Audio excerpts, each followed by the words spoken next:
Welcome everyone to the very first episode of the Never Chalk podcast, brought to you by TGE. I'm joined by Klay and Voltz. I'm PescaroDB, and this podcast we're going to be breaking down all things Call of Duty League as well as just general breaking news about the Call of Duty franchise.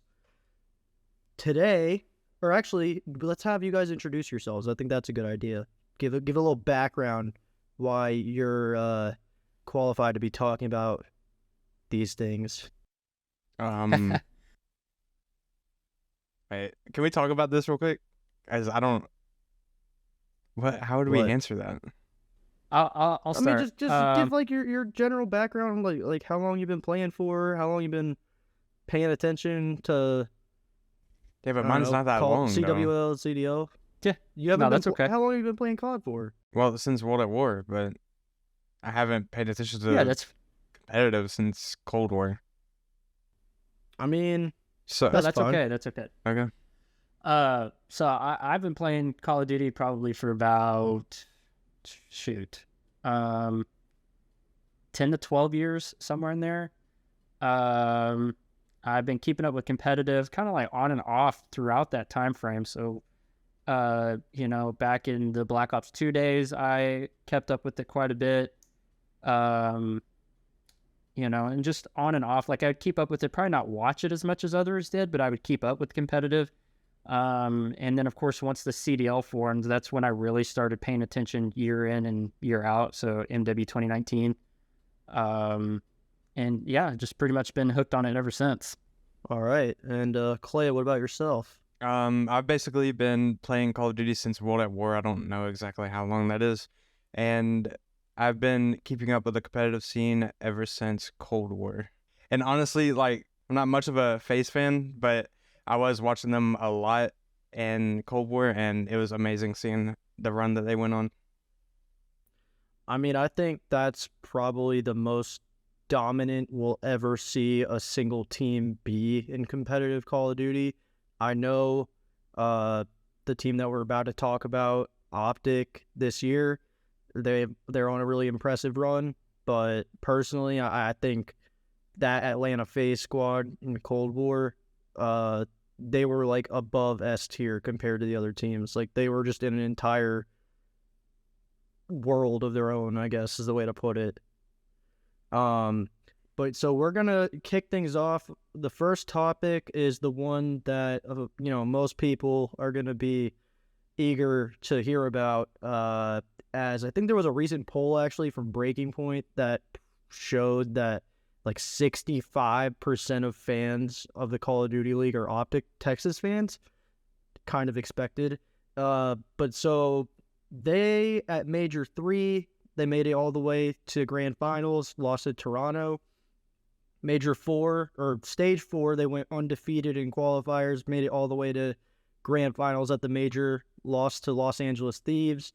Now, Stage 5, the final set of online matches for the year, they went undefeated again. First team ever, by the way, to go back-to-back undefeated in online qualifiers since they started in Cold War. And now, Toronto, that's the last major of the year before champs. They're obviously a heavy favorite going into it.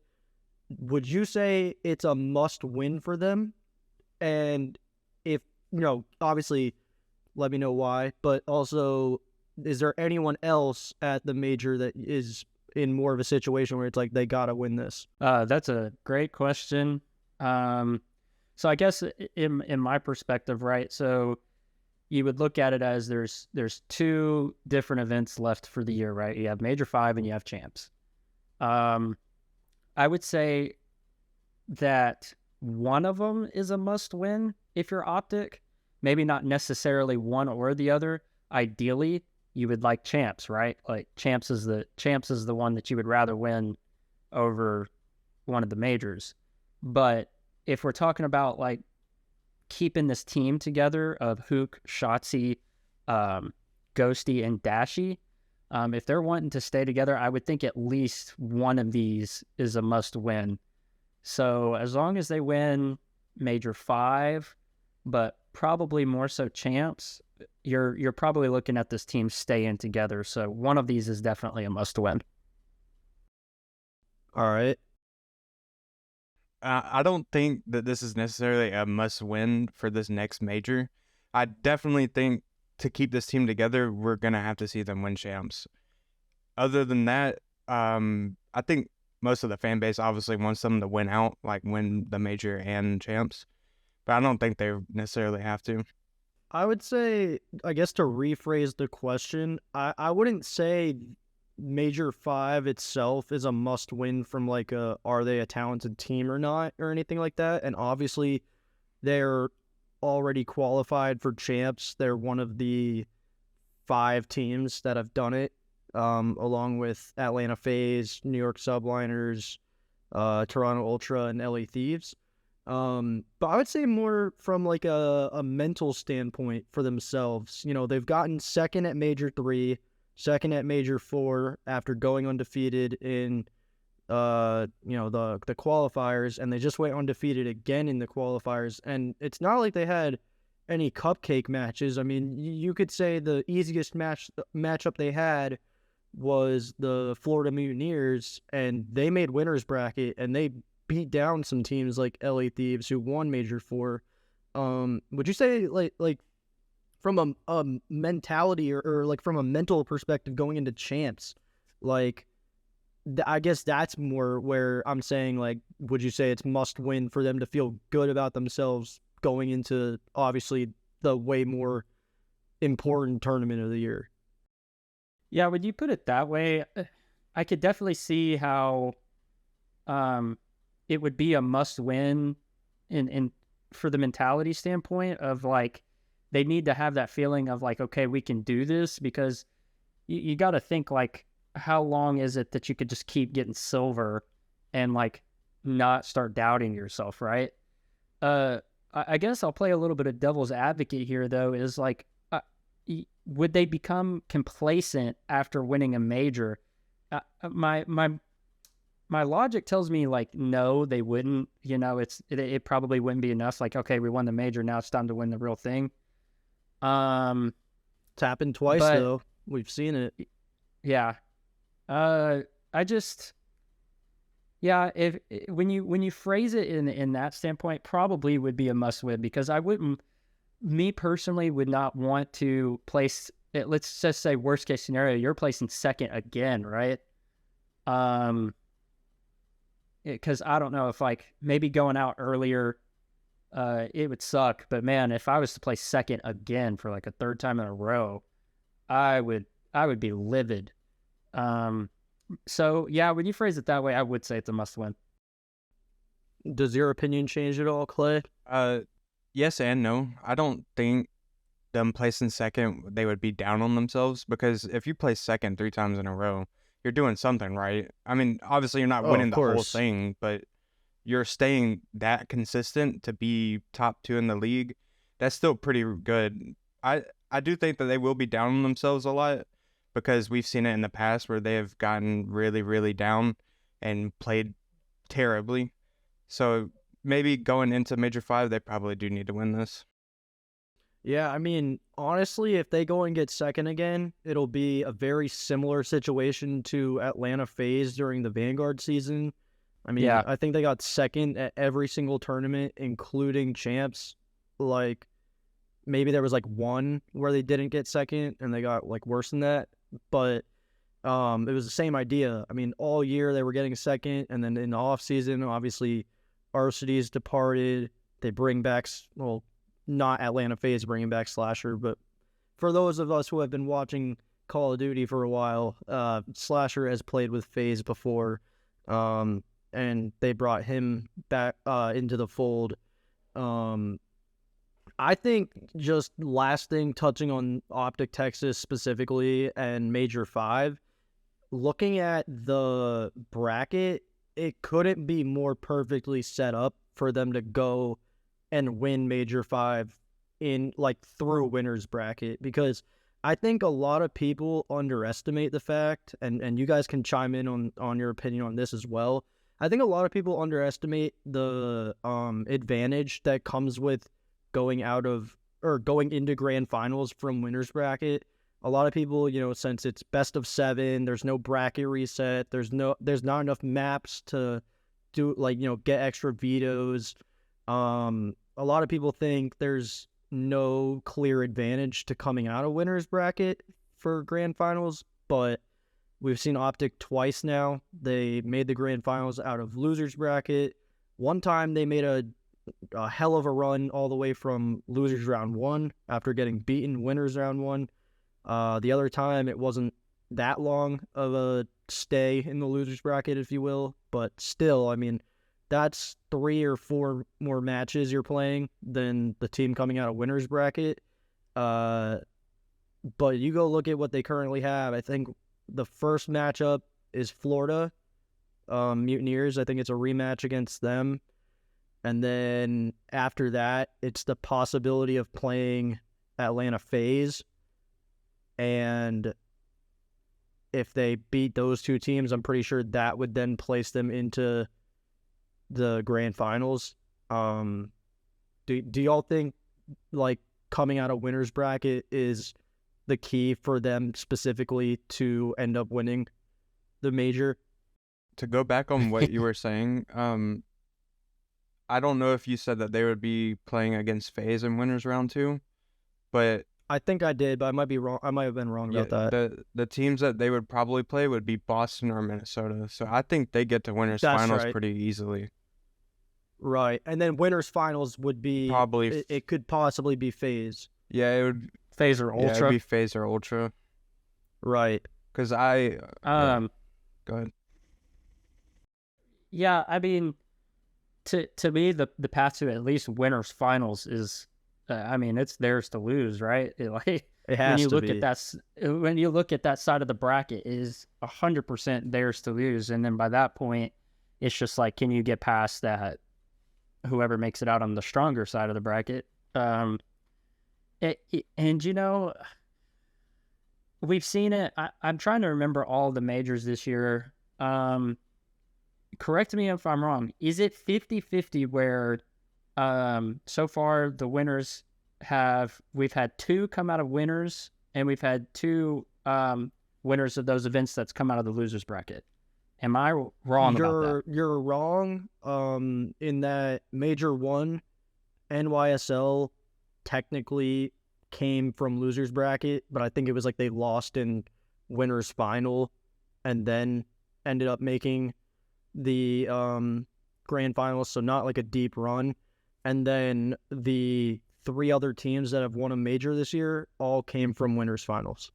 Okay. So I thought at least one team did that, though. I know it's not a major one, but it would be what we would think at Major 5 would be similar to what NYSL did. And technically what OpTic could have done had they won Major 4. Exactly. Because they lost winners. So it's okay, I think in that regard, yes, you need to, at the very least, make it to winners finals. In order to stand a chance. But I think if they make it out of winners, it's better overall. I mean, I think you do get the veto advantage coming out of winners finals. Yep.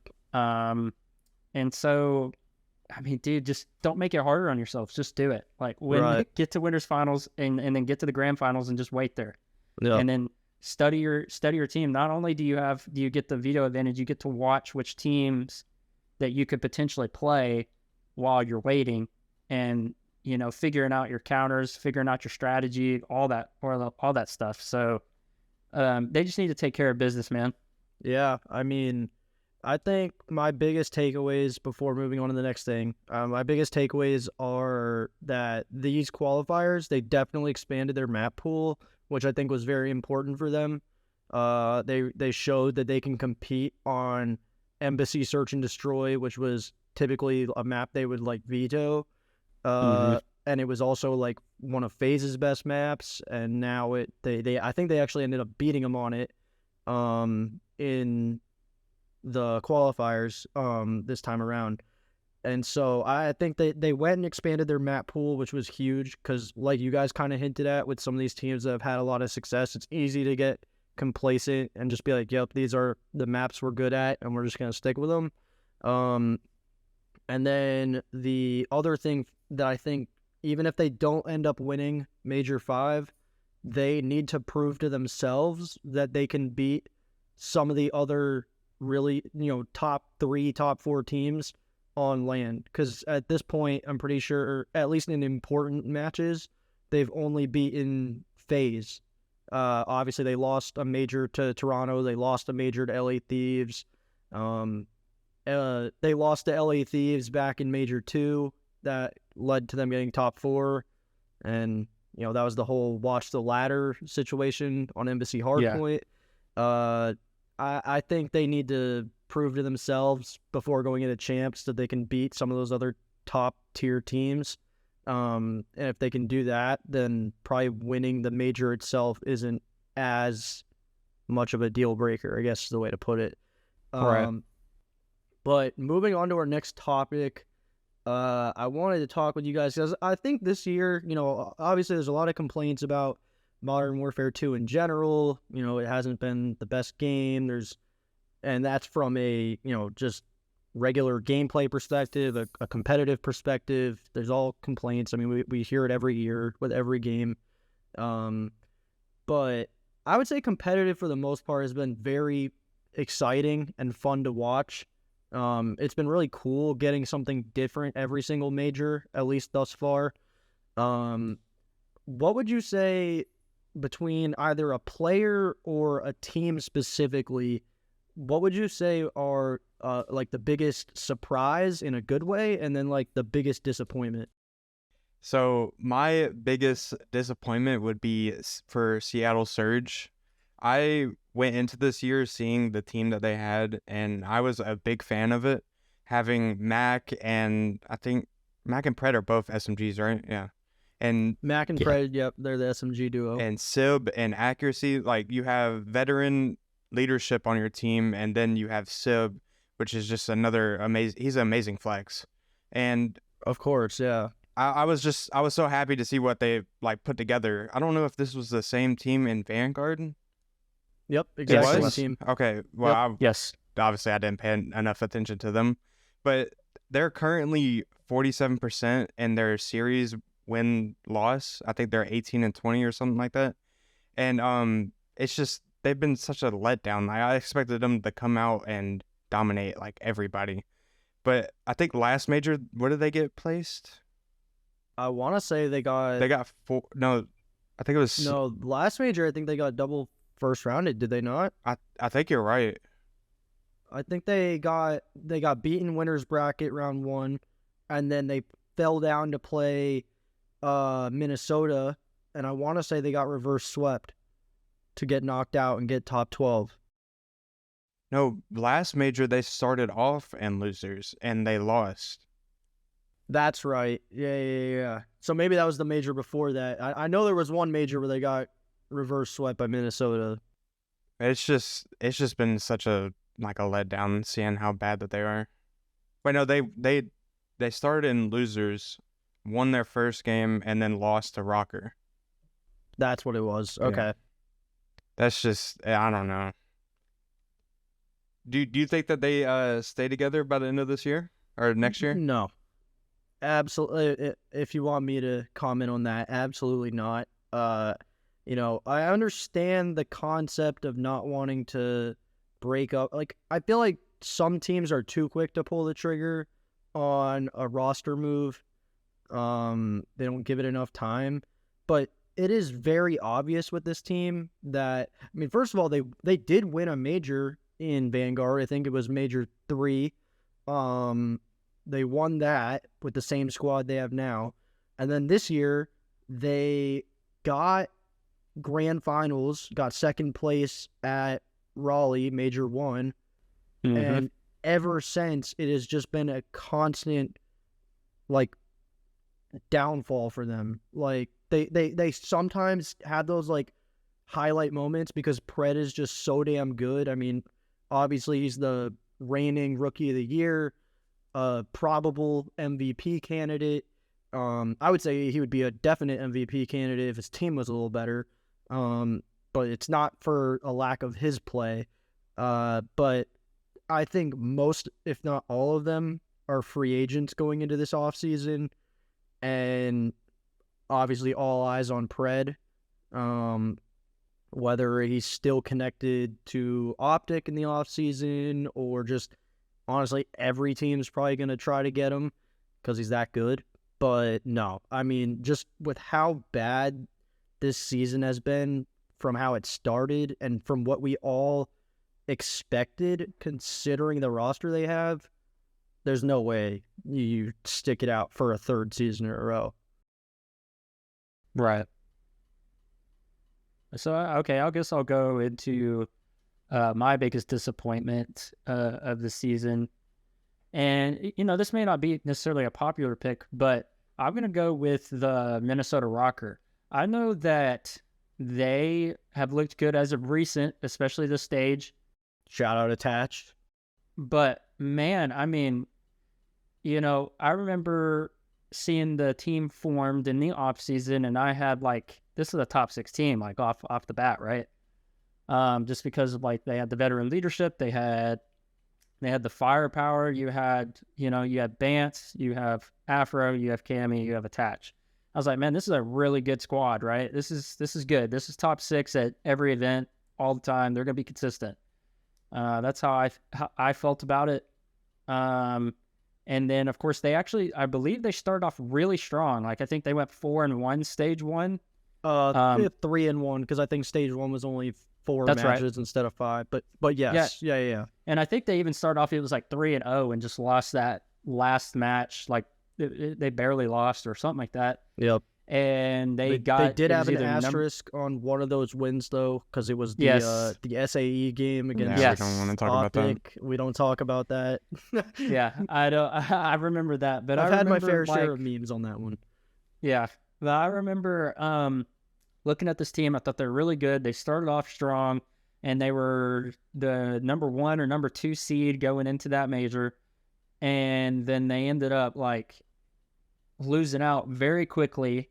Yep. And then they kind of went downhill ever since. And I was like, man, what is going on with this team? It was like they just could never put it together in this game, man. Just all 4 of them. It would be, you'd have pop-off moments for each player, but they could never put it together as a team. And it was just unexplainable of what was going on. So that would probably be my biggest disappointment. Although, like we said, we still got major of 5 and they're looking pretty good with the team that they currently have. So we'll see what they're able to do. Maybe there's a potential they make some noise at champs. We'll see. We'll probably talk about that later, depending on how they do at Major 5. Yes. They still got to make it to champs. I was going to say, so you got to perform. There are 3 teams. There are actually 4. Is it 4 teams that are duking it out? I mean, you got Boston, Seattle, Surge, Minnesota, and Vegas. Yeah. Because I want to say Florida got officially mathematically eliminated before the major. But yes, all the other teams, those 4 teams are competing for 3 spots. All are within 30 total points of each other. I mean, it's going to be a bloodbath for sure. Yeah. Which is a pleasant thing for us as fans because, we're sitting here at the end of the season. There's still a lot up for grabs, right? I mean, 3 spots at champs, that's, almost half the seedings are up for grabs between 4 teams. And you're doesn't get too much better than that. So Major 5 is going to be a banger, man. With those 4 teams, you really need to watch those matches whenever they're competing. And I mean, and not to mention that even with the 5 teams that are qualified,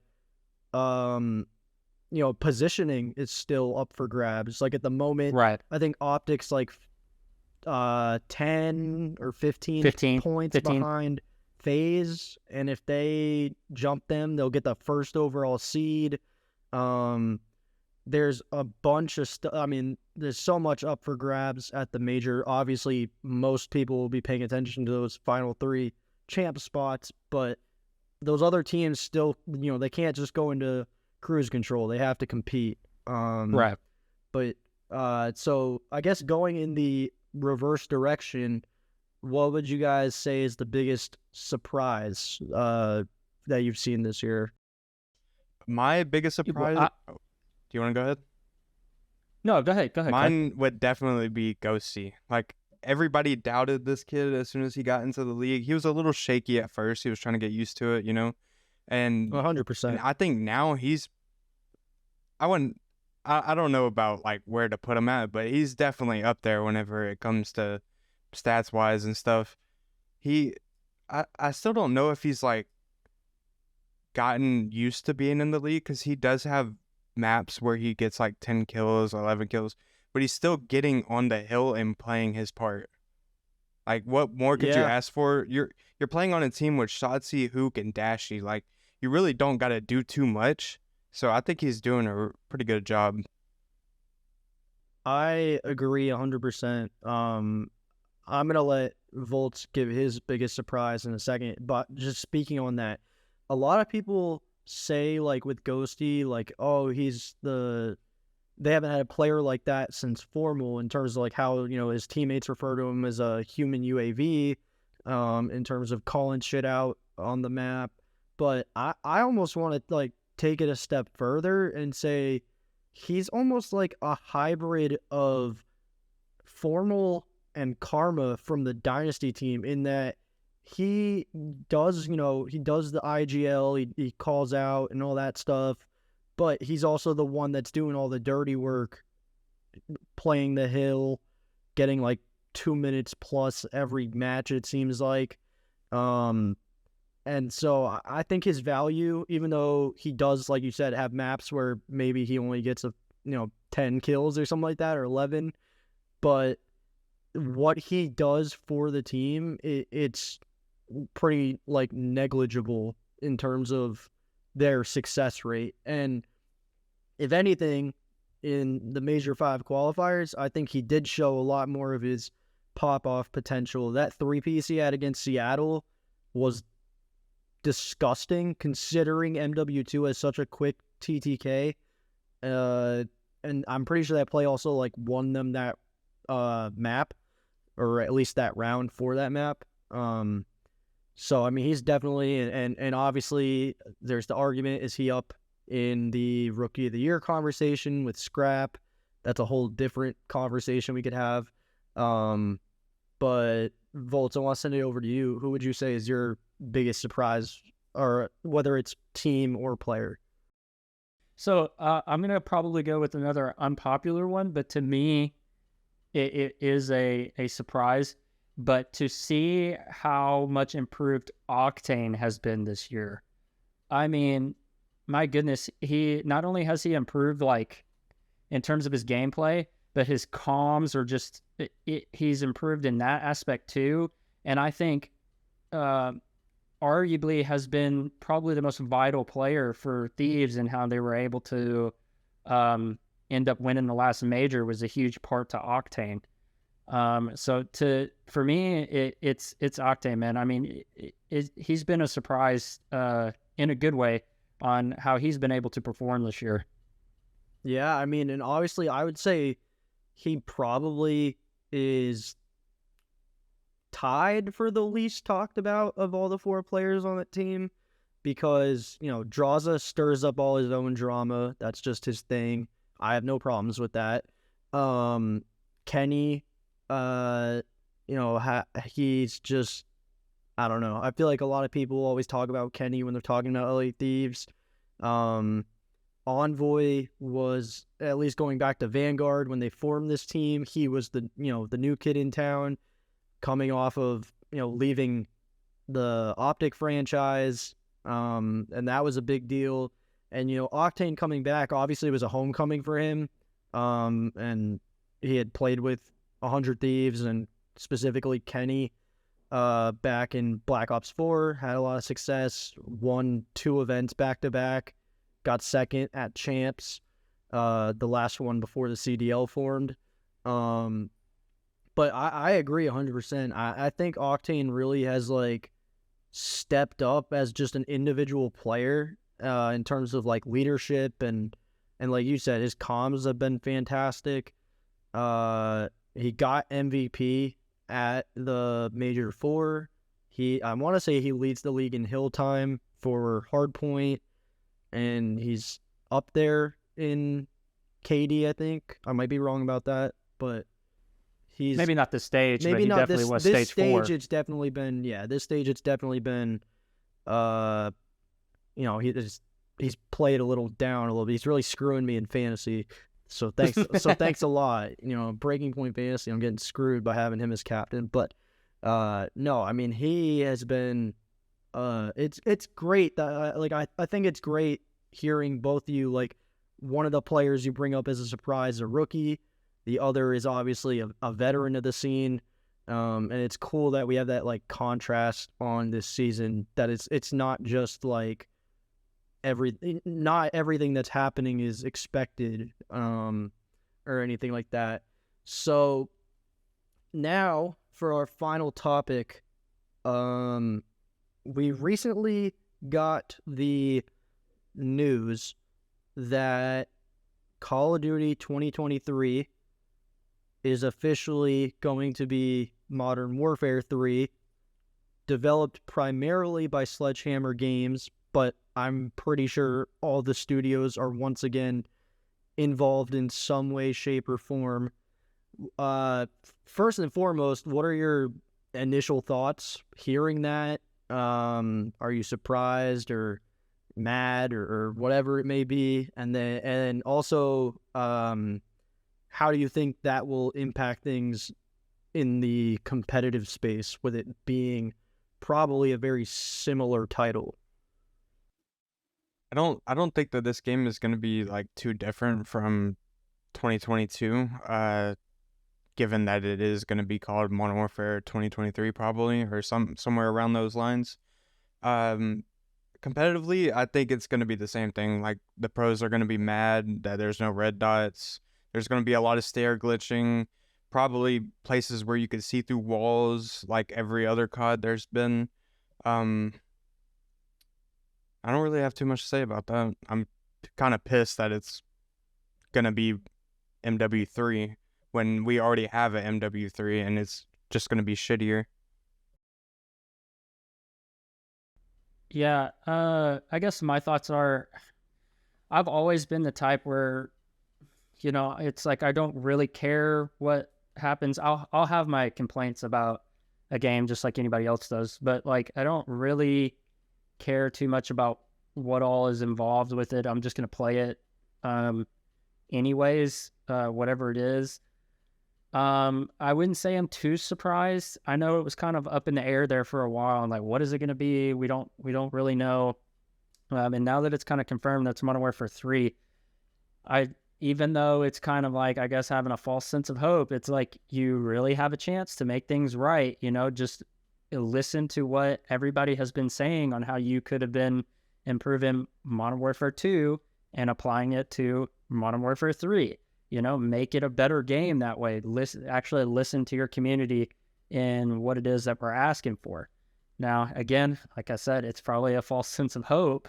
But it's like they really do have a chance this way, in my opinion, to where it's like they can make things right from this past game, applying it, all the complaints that the community's been saying, and applying it to this game to make it better, make it more enjoyable, and then, maybe even making the competitive scene a little more fun. Yeah, I mean, my thoughts, it's so weird. Like, my thoughts on it have changed so much over probably the span of like the last like month or couple weeks or so that we've known that it's officially going to be a new full release, and that it's literally just going to be Modern Warfare 3. Obviously, it's a different scenario than the initial set of MW2 and MW3 that we had, because you had Black Ops in between. There was a break for those that like campaign, there was a break from the storylines of the campaign. The way the multiplayer played was completely different than Black Ops. You had what do you call it, the third game mode, Black Ops, you had zombies. And in Modern Warfare 3, you had like Spec Ops, and then there was also that like survival mode. I don't remember what it was called. But this time around, we're just going straight to it. MW2 to MW3, and sure, it's Sledgehammer leading the development on it this time. I think actually just like they did originally with Modern Warfare 3. I think that was like the first time they really got heavily involved with developing Call of Duty games. And a lot of people, I feel like, argue that the original MW3 was better than the original MW2. I don't know how I feel about that necessarily. But the way my thought process has shifted, first and foremost, obviously, very early on when this game came out, there was a rumor that they were just going to do MW2 Year 2, which would have been a first for the Call of Duty franchise. I think this rumor got obviously way blown out of proportion because I myself even thought it was like fact from a developer call up until like recently when I realized it wasn't. So when I first found out they were doing a full $70 title for 2023, I was like, I mean, this is total money grab. Obviously, I think MW2 ended up being the best-selling Call of Duty of all time, the one from this past year, or fastest selling, or whatever it was. And so I wanna. It's so hard to be hopeful because people are gonna try and think that, like, I don't know, I'm an industry plant or that I'm being paid off or something. But kind of like what you were hinting at, like, I almost feel like this is like an alley-oop situation for Sledgehammer Games. Like, there are a lot of good aspects from Modern Warfare 2, at least the engine and like how the game plays and certain things like that, that like if they just do the simple thing of like bring back red dots and you know, maybe up the make the TTK a bit slower, start freaking bringing back throwback maps. I mean, Treyarch has had so much success with it between Black Ops 2, 3, 4, and Cold War. They've done it in some capacity with bringing throwback maps back in. We were told MW2 was going to do it, and they've done it like once, I think. They brought Dome and Shoothouse and Shipment. So we thought we were going to be getting like Terminal, High Rise, and we did in Warzone, but we didn't get it in multiplayer. So I don't know. I feel like it's almost like an alley-oop situation for Sledgehammer to really give us a good year of COD, really right the wrongs of this past year. But it's Call of Duty, it's Activision. It's hard to really trust that that's exactly what they're going to do. But I mean, I want to say they said that the game is expected to release in November again. Yeah. So we'll have beta before we know it. But I think actually the last thing that we can talk about, I know I said this would be it. Well, actually, did y'all have any other thoughts on the upcoming game before I ask the last question of the show? Man, as long as they were to put like Dead Silence back as a perk, I'd be happy. I think that was one of the other things I was trying to think of, that like that slam dunk, like I said, or alley-oop, like literally just Dead Small Silence. things, man. Dead Silence and red dots alone might be enough to like make this game sell more than MW2 did. And bring back the real MP7 and ACR. That would make it. That too. I don't know why they haven't, like, I don't know what the deal is with that, like, with bringing back older guns. Treyarch's done it, like, and sometimes they've had to, like, name it something different. Like, I want to say in Black Ops 4, they brought back the MSMC from Black Ops 2, but they called it the XMC. In Black Ops 4, they brought back the Galil from Black Ops 1, but called it the Grav. Like, but it was the same gun. It looked exactly the same. Everything about it was the same. It wasn't like, oh, I can kind of see a similarity. So I don't know what I don't know what their holdup is with that. But I think the last thing I want to talk about with y'all,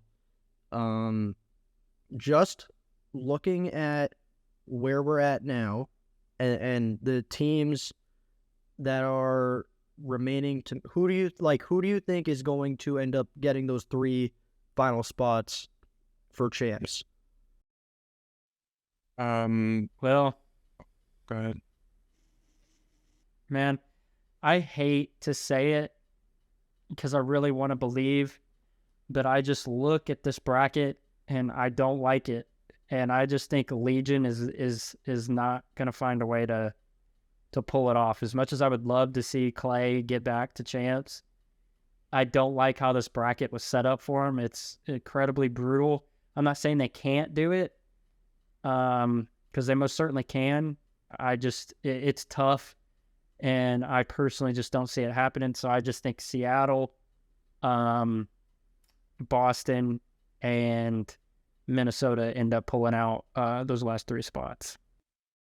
I think I'm All right. I'm kind of on the same boat. I don't have anywhere I can look at the standings right now, but I think I want to say it's Boston is in 6th. I want to say they jumped Seattle. So I think it's Boston, Seattle, Minnesota, and then Vegas is 9th. And I want to say it's like 190 for Boston, 190 for Seattle, and then like 180 for Minnesota and 160 for Vegas. I think the only way Vegas can somehow make it in is if Boston and Minnesota both get like double first rounded. Yeah, I mean, it's tough because Boston, Minnesota, and Vegas did all 3 clinch winners bracket, or am I tripping? No, they did. Yeah. It was 'Cause, like, Seattle's LA the only one that didn't. Right, and like, cause like LA Thieves, who you would have expected to get winners bracket, went 1-4, so they kind of helped out a lot. London going 0-5 helped a lot. Yeah, I mean, I it's just gonna be so interesting because I don't feel like we've really had a situation like this before, in the CDL, because I want to say, has it been all 12 teams competing in the past couple of years, or in Vanguard was it only 8 teams at champs? I think it was only 8. I might be wrong. Yeah, I can't recall any of them. I feel like Vanguard was 8 because the big thing was NYSL and Crim6 like came out of nowhere and clinched the 8th seed at the end. So it's crazy that like every other team, Boston, Seattle's really the only one that like started super hot and then fell off entirely. All the other ones, it kind of like took them a little bit to find themselves and roster changes and all that kind of stuff. I was gonna say before they decided to bring Attach back, I was definitely in the belief that Rocker was gonna be the odd man out. But seeing how they played with him back and Fame playing on his normal role that he was playing on with Rocker Academy, playing SMG alongside Bance, I think they're gonna like they just look like they've clicked, and I feel like they're gonna end up making it in.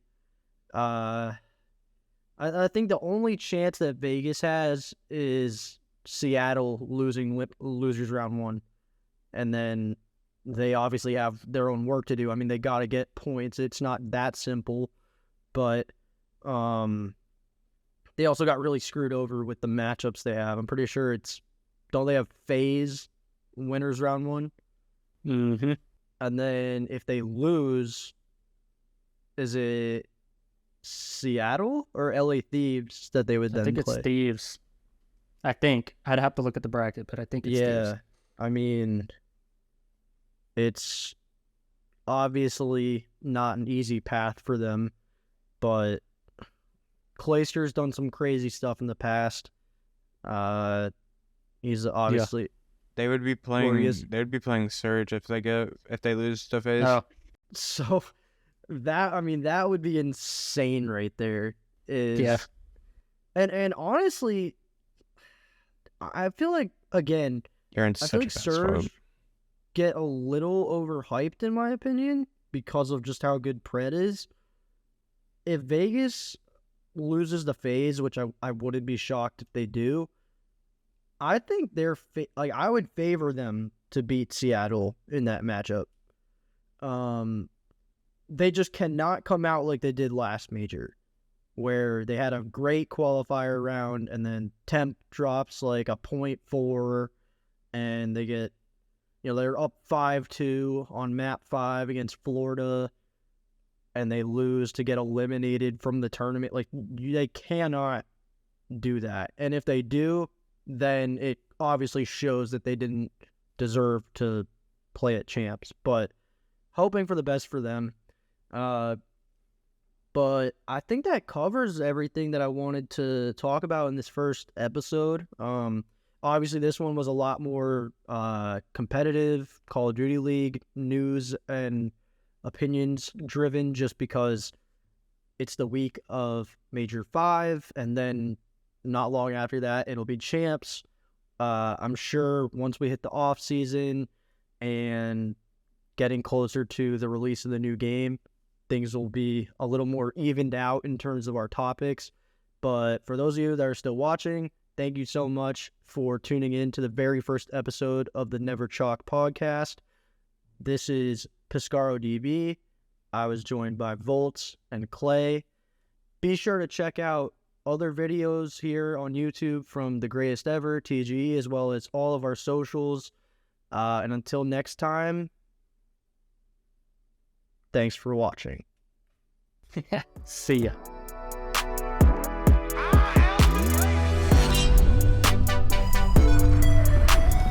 I am the greatest.